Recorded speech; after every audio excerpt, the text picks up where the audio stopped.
puissent un jour nourrir leurs créateurs.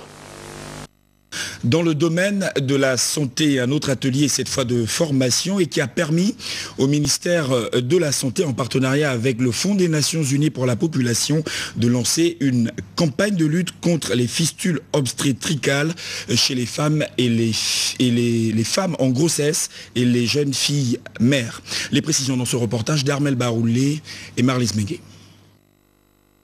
Au Sénat gabonais, le ministre de la Santé, Flavien Nzengi-Nzundu, et Nadir Hadj Houmou, le coordonnateur résident du Fonds des Nations Unies pour la population, ont lancé la première campagne d'information et de sensibilisation sur la prise en charge des femmes porteuses des fistules obstétricales à travers cet atelier de formation. Pour faire progresser la santé maternelle, les professionnels de la santé ont été interpellés sur les enjeux de cette rencontre. Chers participants, vous voilà en face d'un expert international venu à Libreville vous apporter son expertise pour soulager la souffrance de vos sœurs. Je vous exhorte à faire preuve de responsabilité afin de vous approprier cette technique nouvelle. Il s'agit d'un travail de longue haleine, puisqu'à votre tour, vous serez appelés à former vos collègues de l'intérieur du pays. On peut guérir de cette infirmité qu'est la fistule obstétricale et déjà des pistes de solutions ont été présentées par le représentant régional du Fonds des Nations Unies pour la population. La fistule obstétricale est un problème de santé publique au Gabon. Les principales causes sont les accouchements difficiles, les difficultés d'accès aux structures sanitaires, à cause du mauvais état des routes, la précarité de la vie, manque de moyens financiers. Pour éradiquer les fistules obstétricales au Gabon, l'UNFPA se propose d'appuyer le gouvernement gabonais dans le cadre de l'élaboration d'une stratégie nationale pour l'éradication de ce phénomène, de former une équipe médicale pour la réparation chirurgicale de fistules et d'appuyer la réparation chirurgicale des femmes porteuses de fistules obstétricales. À mi-parcours de cet atelier, des données statistiques réalisées au cours d'une enquête nationale en 2010 sur les fistules obstétricales ont été communiquées. Il apparaît que 15 femmes vivant en zone urbaine étaient porteuses des fistules obstétricales, confirme le professeur Raymond Nguemandé lors de son intervention qui a mis un terme à cette première partie des échanges qui se déroulent jusqu'au 30 septembre. Le Gabon, notre pays, à l'instar de la communauté internationale, célèbre demain la journée mondiale du tourisme. Jean-Pierre Boukila, le ministre délégué au tourisme, a prononcé une allocution circonstancielle. Nous l'écoutons. Le Gabon, membre de l'Organisation mondiale du tourisme, célèbre le 27 septembre de chaque année la journée mondiale du tourisme. Le thème retenu pour l'édition 2011 est le tourisme et le rapprochement des cultures. Activité transversale et pluridisciplinaire, le tourisme au sens basique suppose le déplacement conscient et volontaire d'un individu ou d'un groupe d'individus d'un point vers un autre en vue de la rencontre avec soi-même ou avec l'autre. Il existe deux types de demandes exprimées par le tourisme et qui sont susceptibles de contribuer au rapprochement des cultures. Les demandes explicites du tourisme concernent l'économie en tant que science de la production et la distribution des richesses, et particulièrement les secteurs de la gastronomie, de l'hébergement, des agences de voyage, des métiers de l'assurance et de l'artisanat. Autant de branches aptes à attirer profit de la circulation exponentielle des biens, c'est des personnes dans un pays visant l'émergence à moyen terme comme le Gabon. Voilà, le Gabon, à l'instar de la communauté internationale, célèbre demain, je vous le disais déjà, la journée mondiale du tourisme. Et sur ce plateau, un invité, Jean-Léonard Nguemaondo. Vous êtes le directeur général du tourisme. Bonsoir. Bonsoir, monsieur. Alors, comment s'organise le département ministériel en charge du tourisme par rapport à cette journée ? En réalité, demain, nous aurons deux grandes étapes. Il y a une première étape qui se passe au parc d'exposition. Et à ce niveau, étant donné que cette année, le thème retenu par l'Organisation mondiale du tourisme est tourisme et rapprochement des cultures. Donc au niveau de la foire, nous avons une petite exposition qui va permettre de présenter ce que nous savons faire en termes d'hôtellerie, en termes de gastronomie, en termes d'artisanat, pour ainsi montrer, valoriser l'identité gabonaise à travers cette petite exposition. À côté de cette exposition, toujours au parc d'exposition, nous aurons un petit atelier qui va nous permettre de réfléchir sur un thème, la Cannes 2012, vecteur du rapprochement des cultures. Parce que nous voulons coller à l'actualité et nous savons qu'aujourd'hui on ne peut pas parler du tourisme au Gabon à quelques mois de l'organisation de la Coupe d'Afrique sans évoquer cet événement important. Alors, la deuxième étape se passera au niveau du Redama, à l'hôtel Redama. C'est à partir de 20h, nous aurons une soirée de gala et au cours de cette soirée de gala, on va pouvoir apprécier la gastronomie gabonaise et aussi on va pouvoir regarder quelques artistes, je peux citer quelques-uns, Vikos Ekundo, J14 et puis le cycle de l'Équateur. Alors juste en conclusion, nous rappeler à quelle heure ça démarre et qui y est convié? Disons la cérémonie démarre à 8h demain au niveau du parc d'exposition. Et au niveau du méridien, c'est à 20h.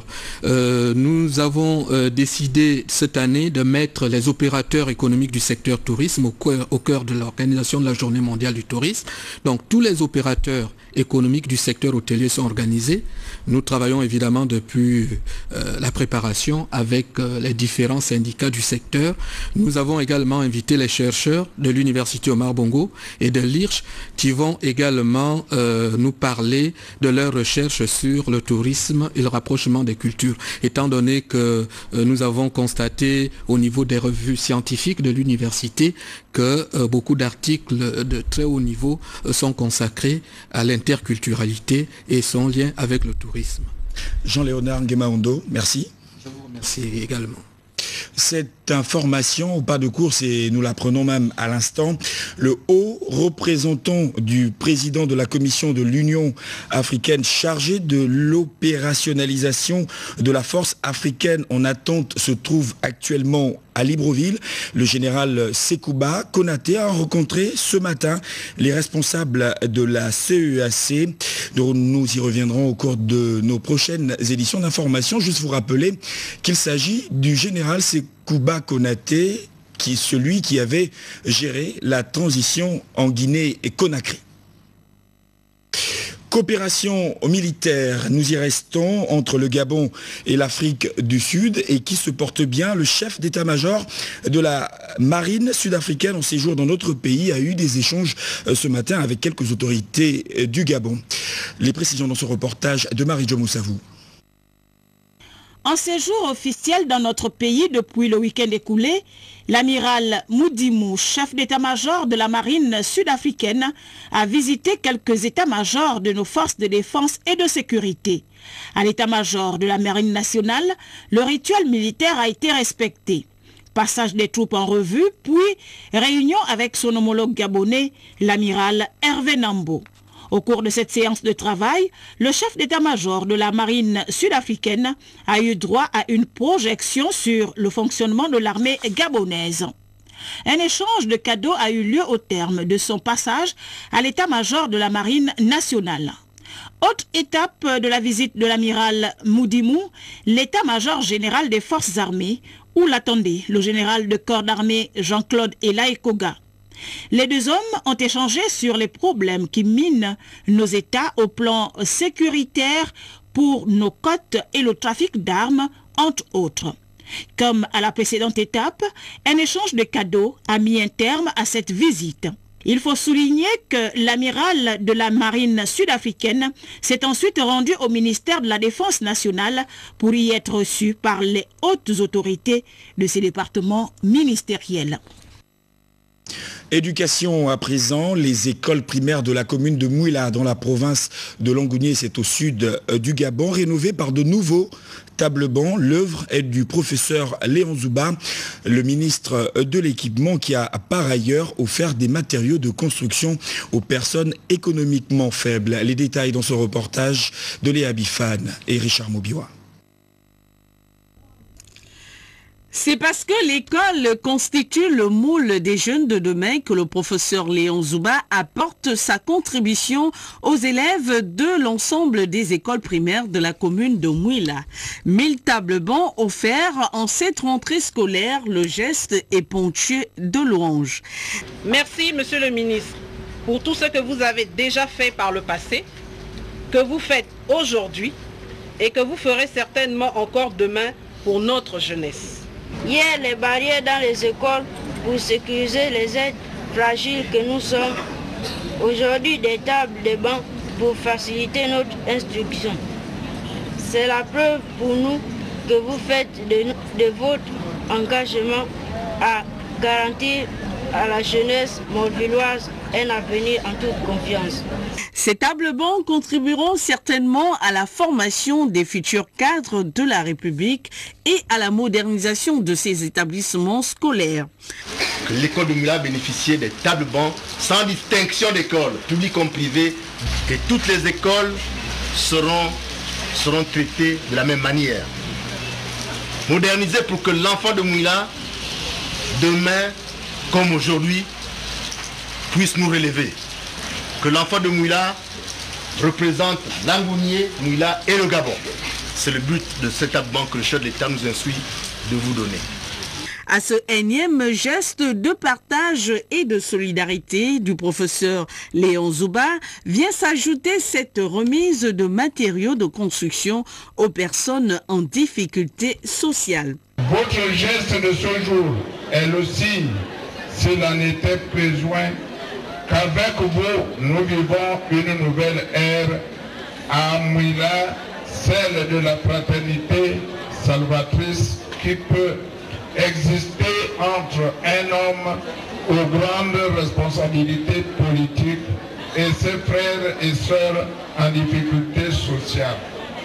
La joie était donc au rendez-vous et tout ceci valait bien une danse. Nous restons dans la province de Langounié et nous allons dans le département de Tsamba-Magoti dans l'attente de l'exploitation du projet d'aménagement hydroélectrique de Fougamou. Le gouvernement poursuit ses efforts d'électrification des localités du pays. Le matériel destiné aux villages Kessi et Sindara, objet de cette descente sur le terrain du ministre délégué au budget